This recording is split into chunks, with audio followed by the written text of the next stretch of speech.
Japón se asienta en el Anillo de Fuego del Pacífico, una región conocida por su intensa actividad sísmica. El 11 de marzo de 2011, a las 14:46 hora local, un terremoto de magnitud 9.0 golpeó la costa noreste de Japón. Este fue el cuarto terremoto más poderoso registrado en la historia del mundo. La energía liberada fue equivalente a 600 millones de veces la energía de una bomba atómica. Lo que siguió fue aún más devastador, un tsunami gigante, con olas que superaron los 15 metros en algunos puntos. A lo largo de la costa, ciudades enteras fueron arrasadas por las olas en cuestión de minutos. Sendai, una de las ciudades más cercanas al epicentro, quedó completamente devastada. Más de 20.000 personas perdieron la vida a causa del tsunami, pero el daño no terminó ahí. A medida que las olas avanzaban, se acercaban peligrosamente a la planta nuclear de Fukushima Daiichi. Fukushima Daiichi, construida entre 1967 y 1979, consistía en 6 reactores nucleares. En su diseño original, la planta debía resistir terremotos, pero no fue diseñada para hacer frente a un tsunami de tal magnitud. Se encontraba en la costa, con un muro de protección de 10 metros de altura que parecía suficiente hasta que las olas del tsunami lo superaron fácilmente. Cuando las olas del tsunami inundaron la planta, los sistemas de emergencia, que dependían de generadores diésel para alimentar los sistemas de refrigeración, quedaron sumergidos e inoperativos. Sin la capacidad de enfriar los reactores, la situación se volvió crítica rápidamente. 3 de los 6 reactores que estaban en funcionamiento en ese momento quedaron sin refrigeración y comenzaron a sobrecalentarse. Este fue el inicio de una cascada de fallos técnicos que condujeron al colapso parcial de los reactores 1, 2 y 3. Pero lo más preocupante no fue solo el sobrecalentamiento, sino que el daño estructural en la planta fue mucho más severo de lo previsto.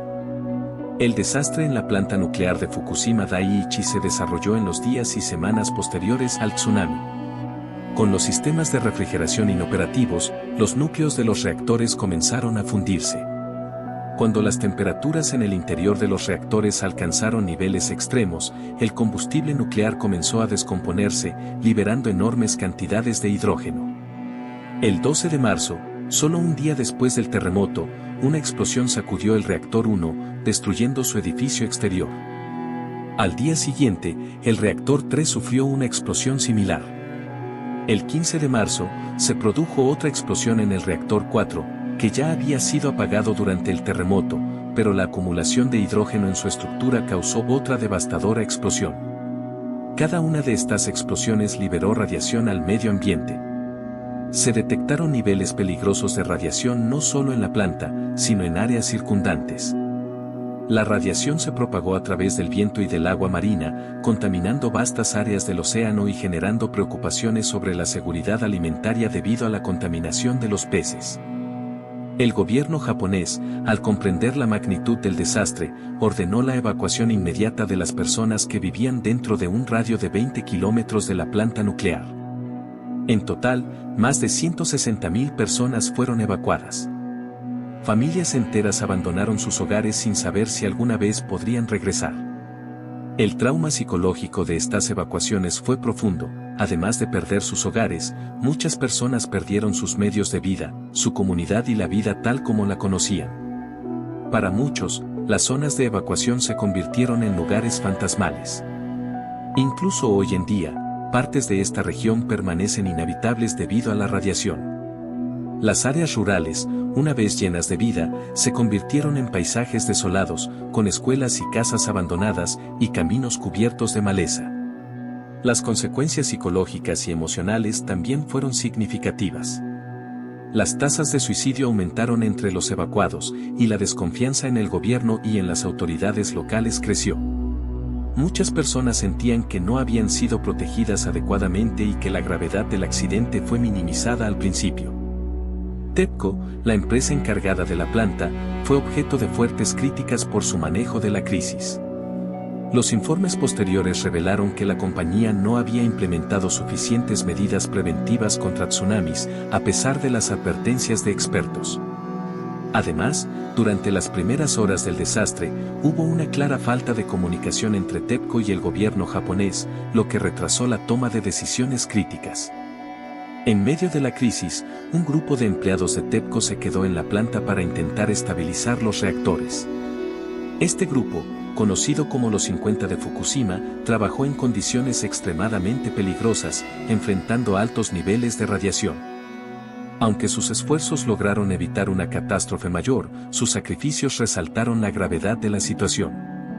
A nivel internacional, Japón recibió apoyo de múltiples países. Equipos de expertos nucleares, ingenieros y equipos de emergencia de Estados Unidos, Francia y otros países acudieron para ayudar a gestionar la crisis. El impacto ambiental del desastre nuclear de Fukushima sigue siendo uno de los aspectos más preocupantes del incidente. Grandes cantidades de agua contaminada con radiación se vertieron al Océano Pacífico, lo que generó temores sobre la seguridad de los productos pesqueros de la región.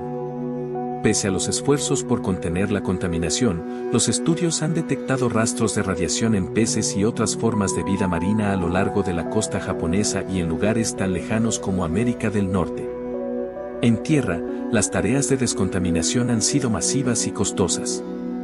Áreas enteras fueron cubiertas por capas de suelo contaminado con cesio radiactivo, que ha tenido que ser removido y almacenado en instalaciones especiales.